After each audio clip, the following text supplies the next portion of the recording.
Healthy और disease free life के लिए इम्यून सिस्टम का हेल्थी होना बहुत ज़रूरी है। क्यों? क्योंकि इम्यून सिस्टम किसी भी पैथोजन के लिए, किसी भी वायरस या किसी भी बैक्टीरिया के लिए सबसे पहला बैरियर है। It is the first barrier for any pathogen. So hello everyone, I am Vedant Agarwal from class 9th. I am preparing a project on the topic Infosphere in COVID fear. Vaccination is the solution. So every one of us has passed last 2 years in COVID environment. सबने last 2 years Covid में बिताया है। सबको पता है Covid क्या है, कितना टेरिबल है, कोविड के साइड इफ़ेक्ट्स या जो भी है सबको पता है कि कोविड क्या चीज़ है। ऐसे टेरिबल डिसीज़ के साथ हम लॉन्ग टाइम के लिए ये नहीं कर सकते, कंटिन्यू नहीं कर सकते। हमें इस डिसीज़ से बचना होगा और इस बचने के लिए हमें एक मैकेनिज़्म चाहिए और इस मैकेनिज़्म को हम बोलते हैं immunity. Immunity is the mechanism to protect a human body from any pathogen और एनी डिसीज़। इम्यूनिटी दो टाइप्स की है, एक एक्टिव इम्यूनिटी और एक passive immunity. Active immunity is the immunity which is developed inside our body. For example, vaccines. अब जैसे मैंने कोई वैक्सीन ली तो वैक्सीन पे जो मेरी ह्यूमन बॉडी की किसी भी ह्यूमन बॉडी की जो इम्यूनिटी सेल्स है, दैट इज़ द WBCs, वो WBCs उस वैक्सीन पे एक्ट करेंगे और मेमोरी सेल्स बनाएंगे, इम्यूनिटी बनाएंगे। तो जो इम्यूनिटी है वो मेरे बॉडी ने खुद ने बनाई। And the second type is passive immunity, in which the antibodies or the immunity we can say is directly introduced to the body. Means body को पहले से ही बनी हुई इम्यूनिटी मिल रही है, तो बॉडी को कुछ नहीं करना है, इम्यूनिटी वैसे ही मिल रही है। इसमें आता है प्लाज्मा थेरेपी जो कि कोविड में यूज़ हुआ है। वैक्सीन्स, मेरा मेन टॉपिक है वैक्सीन, एंड वैक्सीन कौन सी है? Active immunity. अब वैक्सीन का मैकेनिज्म क्या है? तो सबसे पहले क्वेश्चन आता है वैक्सीन का मैकेनिज्म क्या है, वैक्सीन है क्या? वैक्सीन ये है, एक तरह से दवाई है। मैं बताता हूँ उसका मैकेनिज्म। मैंने ले लिया कोरोना वायरस। मैंने कोरोना वायरस का कोई भी पार्ट, जैसे कि स्पाइक प्रोटीन या उसका जो जेनेटिक मटेरियल है, वो कोई एक छोटा सा पार्ट लिया, उसको वैक्सीन में डालकर वो ह्यूमन बॉडी में इंट्रोड्यूस किया। तो क्या होगा, जो ह्यूमन बॉडी की इम्यूनिटी सेल्स है वो उस पार्ट पे एक्ट करेंगी और इम्यूनिटी बनाएंगी। This is the basic mechanism of vaccines. अब इंडिया में 2 वैक्सीन्स अवेलेबल है, जैसा कि सबको पता है, that are Covaxin and Covishield. Covaxin is developed by Bharat Biotech, whose mechanism is inactivated virus. Means कि मैंने कोरोना वायरस, उन्होंने कोरोना वायरस लिया, उसको इनएक्टिवेट किया।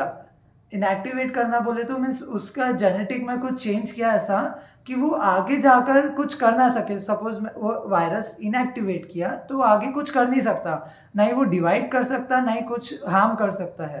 दैट इज इनएक्टिवेटेड वायरस, जो कि है कोवैक्सीन में यूज हुआ है। उसी तरह वो वैक्सीन है, इनएक्टिवेटेड वायरस बॉडी में गया, इम्यूनिटी ने एक्ट किया एंड इम्यूनिटी बन गई। इम्यूनिटी सेल्स ने एक्ट किया और इम्यूनिटी बन गई। अब सेकेंड है कोविशील्ड। अब कोविशील्ड बनाया है सीरम इंस्टीट्यूट पुणे ने। अब उसका मैकेनिज्म है viral vector. Viral vector mechanism में क्या किया गया है, जो कोरोना वायरस है उसका mRNA जो है, जो कि स्पाइक प्रोटीन बनाता है, the mRNA in the corona virus which makes the spike protein on it is taken out and it is introduced to the genome of adenovirus. Adenovirus एक virus है, मीन्स माइल्ड वायरस है, वो regular जो अपना common cold वगैरह है वो cause करता है। उस एडिनोवायरस में कोरोना वायरस का जो एक पार्ट है जीनोम का, वो एडिनोवायरस में डाला। अब क्या हुआ, ये जो जीन डाला वो है कोरोना का, बॉडी है इसकी एडिनो वायरस की, तो दोनों रिलेटेड नहीं है तो कुछ हार्म नहीं कर पाएंगे। और फिर उस adeno virus plus the gene of corona virus is introduce to the human body, and फिर वही प्रोसेस होंगी कि वो जीन आएगा बॉडी में, इम्यूनिटी सेल्स एक्ट करेंगी, इम्यूनिटी बनेंगी, बॉडी इम्यून हो जाएंगी। ये है 2 वैक्सीन्स अवेलेबल इन इंडिया। अब कुछ मीन्स जैसे कि वैक्सीन शुरू हुई थी जैन 2021 में।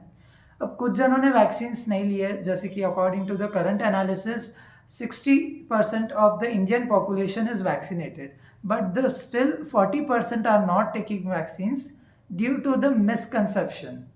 जो जैसे दिमाग में बहुत से लोगों का मानना है कि वैक्सीन लेने से हमको कोरोना हो जाएगा या वैक्सीन लेने से साइड इफ़ेक्ट्स आएंगे, ऐसा जो मिसकंसेप्शन है ये गलत है।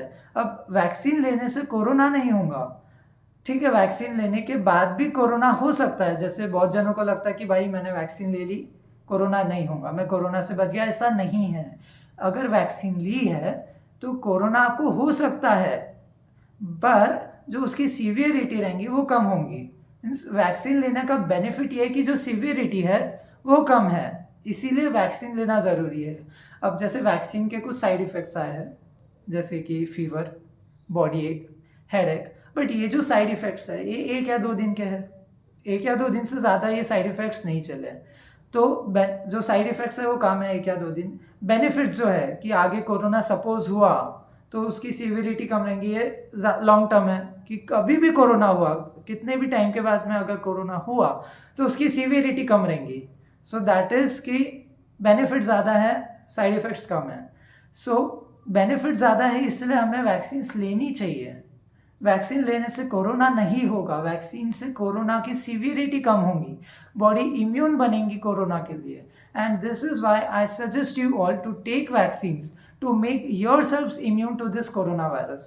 If you will take the vaccine, you will protect yourself, you will make yourself immune, and by making everyone immune, our country, this world can be made immune to this coronavirus and the disease can be stopped. Thank you.